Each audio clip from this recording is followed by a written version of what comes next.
mau melakukan punya tugas untuk menjelaskan tentang audit. Jadi sebelumnya Mimun tahu nggak tentang audit itu apa? Aku jelasin dikit ya. Jadi audit itu aktivitas pengumpulan dan pemeriksaan bukti terkait suatu informasi untuk menentukan dan membuat laporan tentang tingkat kesesuaian antara informasi dengan kriteria yang ditetapkan.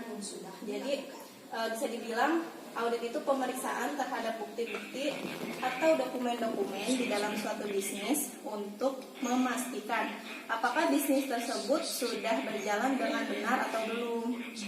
Jadi kayak untuk pengawasannya gitu. Nah, tujuannya untuk meningkatkan pengamanan aset. Karena kalau kita menjalankan bisnis dengan sesuai standar, maka aset dalam bisnis tersebut akan terjaga keamanannya. Selain itu ada meningkatkan efektivitas dan efisiensi sistem. Jadi dari beberapa tujuan tersebut, apa sih sebenarnya yang dimaksud audit? Mengapa dengan adanya audit dapat mencapai tujuan tersebut? Jadi, audit itu dapat kita artikan mencari ketidaksesuaian proses dengan standar yang ditetapkan. Mengapa audit itu diperlukan? Selain 3 tujuan tersebut yang tadi kakak jelasin, sebenarnya tujuan utama dari audit sendiri itu mencari kesalahan dan ketidaksesuaian dengan prosedur dan standar yang ditetapkan. Loh, kok mencari kesalahan? Ya kan? Yeah. Jadi mencari kesalahan itu bisa juga dijadikan tujuan karena untuk menghindari hal-hal buruk seperti kehilangan data, kebocoran data, salah perhitungan, fraud, dan lain-lain. Siapa saja yang berperan dalam proses audit? Itu yang pertama ada auditis atau klien, itu pihak yang diaudit. Yang kedua itu ada auditor, pihak yang melakukan audit. Pihak auditor juga itu ada dibagi dua, ada auditor intern, ada auditor internal, ada eksternal. Kalau internal tuh yang sebenarnya masih di dalam ruang lingkup organisasi kita, misalkan di suatu perusahaan. Di situ ada auditor internalnya, terus ada juga auditor eksternal, itu kayak KAP. Walaupun auditor internal itu masih dalam lingkup perusahaan kita, tapi beliau juga harus independen karena independensi dia itu diperlukan untuk mencapai tujuan. Terus beberapa proses auditing pada perusahaan itu ada 4. Yang pertama itu tahap perencanaan.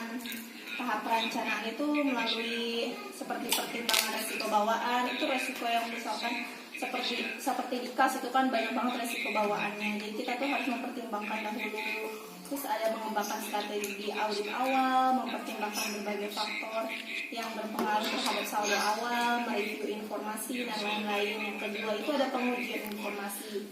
Dalam tahap ini, auditor juga melakukan tahap pemetaan tentang masalah yang mungkin muncul dari proses observasi tersebut, yang mana semua ini dikaitkan dengan informasi yang ia dapat sebelumnya.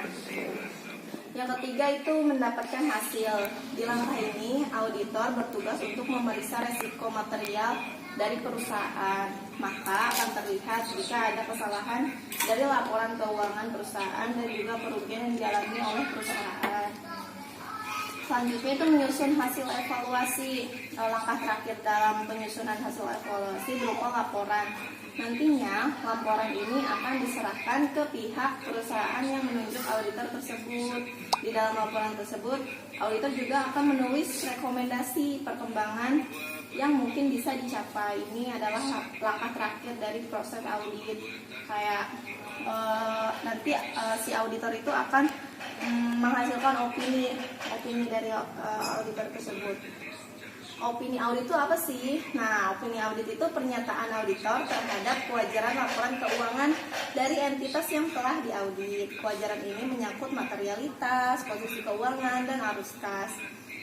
Opini audit ini lah yang menjadi terjemahan laporan keuangan yang digunakan oleh pengguna laporan keuangan dalam mengambil keputusan untuk kelangsungan hidup perusahaan.